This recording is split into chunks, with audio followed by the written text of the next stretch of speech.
I'd hear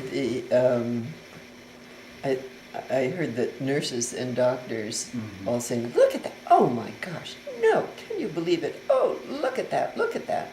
And I didn't know what they were talking about. And what they were talking about was that you were there in your little thing. They called it an isolette, and you were lying on your belly, and you had done push-ups, and your head was spinning around with your bright blue eyes, looking at all these doctors and nurses as they were coming to look at you. You were a newborn baby, and you were doing push-ups, and nobody could believe it. It was just, wow. Anyway, yeah. So that was it was a busy time in our lives. Whew. And then you shortly, around that time, you started getting involved with McDowell Colony, or was it later on? Before then, Yeah. our first connection with McDowell was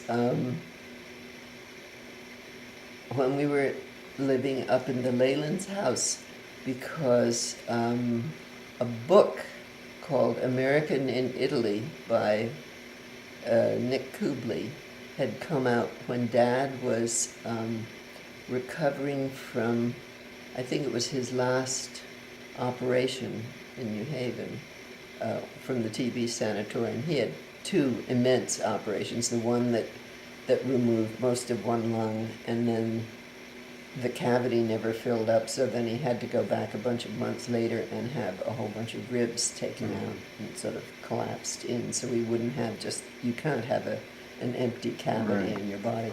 So anyway, he was in terrible, terrible shape. I mean, really worn down to the point where he wasn't even being able to read a book. And Nick Kubley had written this book, and I had gotten a copy of it. And it so echoed so many of our experiences in Italy. It was really a love letter to the Italian people. And there was so much that was like experiences that Dad and I had that I read it to Dad when he was recovering from this, when he came back to the sanatorium from the hospital. And it was just wonderful to do it. And while we were at the Leyland house, the Peterborough Transcript used to publish the names of the new artists who were coming in, every month or so. And I saw Nick Kubley's name and wrote the first and only fan letter of my life, saying, well, because it had really meant a great deal to us, and it was a great thing it was just such a wonderful book to have been able to read to Dad at a really difficult time. He really didn't know if he was going to go through life as an invalid or not. It was not an easy time. And so from there, that year when we were at the Leyland house was when we first started getting in touch with Nick. He came for dinner and we immediately hit it off. There were so many things about him that were so much like Uncle Mac. That we were all on the same wavelength. So we saw a great deal of him, from then on. And he was connected to McDowell? Well, he was a writer in residence there. Yeah. And he came back a number of summers. He was the one who always thought you were going to be president of the United States. He was quite convinced of that because he became very, very attached to you. I remember on summers when you were a little toddler and everything, there was something about some gesture, some mannerism of yours, and he always was sure that you would be president. He was always making jokes about it. Anyway, so that was sort of the beginning of our involvement. So it's Right. gone on a long time. And for many, many years,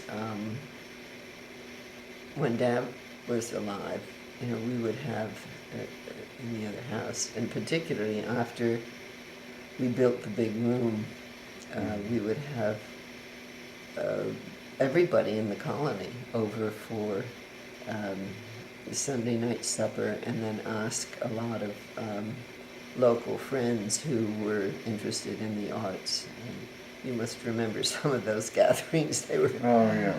pretty wild, but we did that for years and years and years.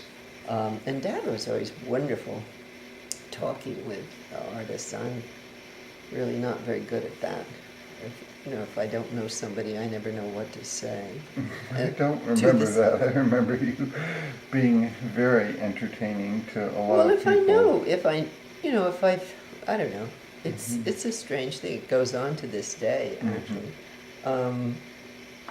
But we did a great deal of entertaining, and actually, even after Dad died for a number of years, if I didn't have the whole colony, though that's something that we used to do because Right.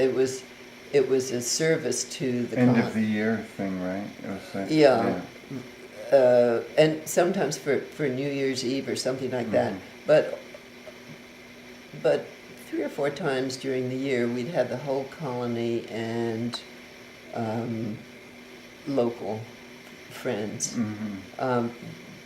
because it was a much smaller, and I mean the colony wasn't that much smaller, but the budget at the colony was a lot smaller, and there never was a cook on Sunday nights. It was always kind of leftovers from the week, and so it always seemed like a good thing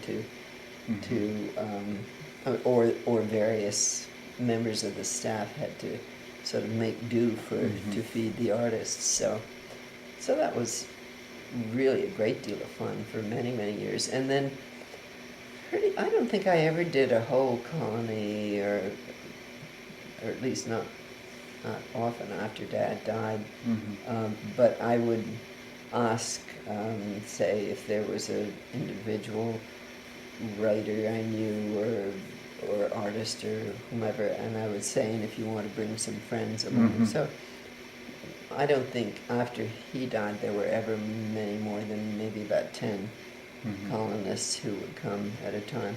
And I really feel badly. I've had a few gatherings here after I moved here. But then I really haven't. Well, actually, when the colony had its 100th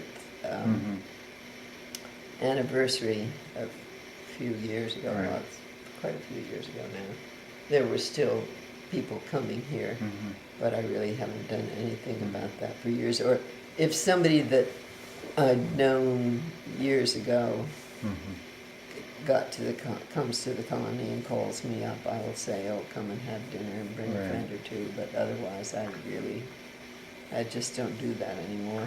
How many people? I remember Aaron and I parking people down the road, all the way down the field, sometimes. Do you know how many people would come at, Well, the height? the colony always has had around 30, 32 colonists. Right. And then there would be, our local friends. I do remember, oh God, a very dear guy coming one time when the Judsons were visiting us. And Nico Judson, their youngest child, was just a little kid. And a colonist came who was a dwarf. And first of all, you remember there was a big board that could be put up over the chalkboards Right. that I could serve buffet on. And I remember this guy who was very, very dear. I don't remember what he was. He might have been a writer. Could hardly see up over the board to see the food to put on. But I remember Nico Judson